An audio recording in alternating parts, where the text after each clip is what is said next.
Oh, Rugby.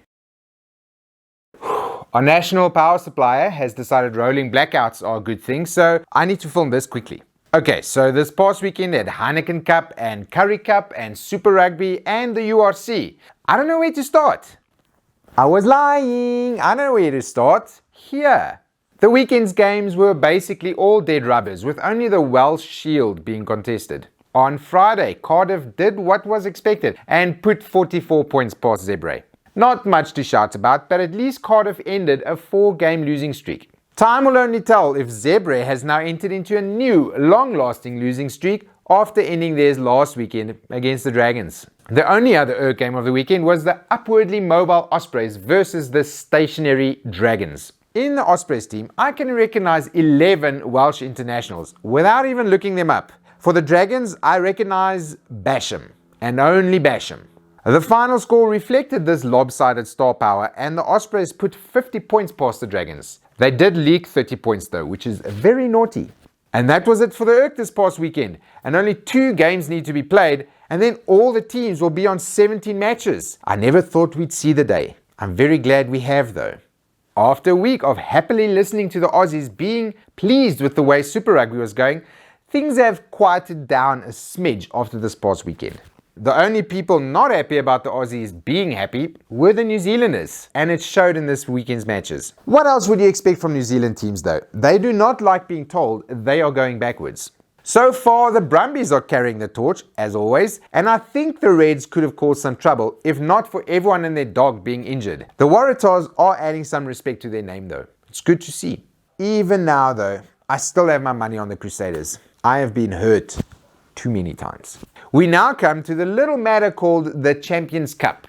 We in South Africa have been watching a little bit more closely, trying to figure out which teams will be putting 40 points on next year in Pretoria.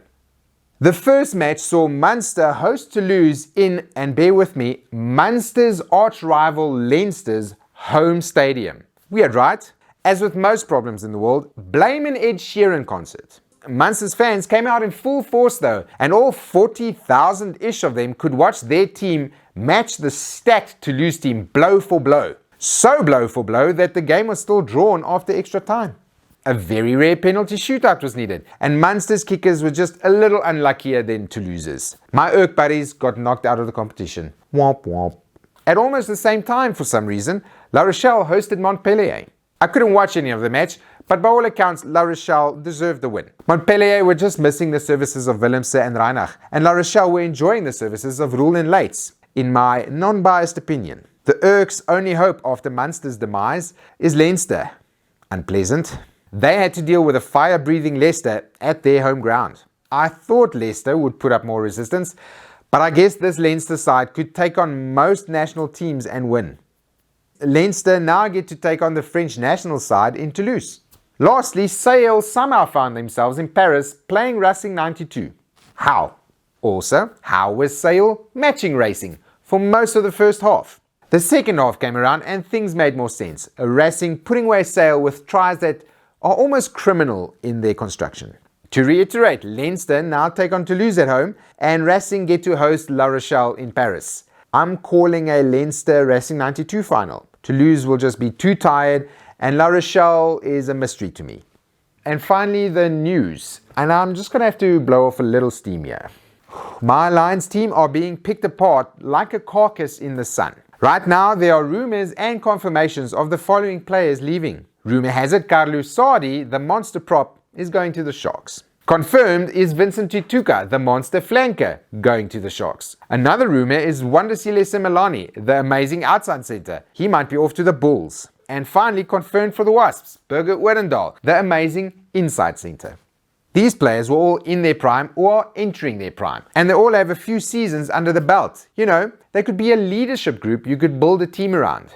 And now they're gone. I'm once again calling on a random billionaire. Please, let me just lick your boots and buy the Lions and save us from this misery. We can't build anything like this. And that's the Rugby Moan for this week. I will see you all next week after we've lost another player.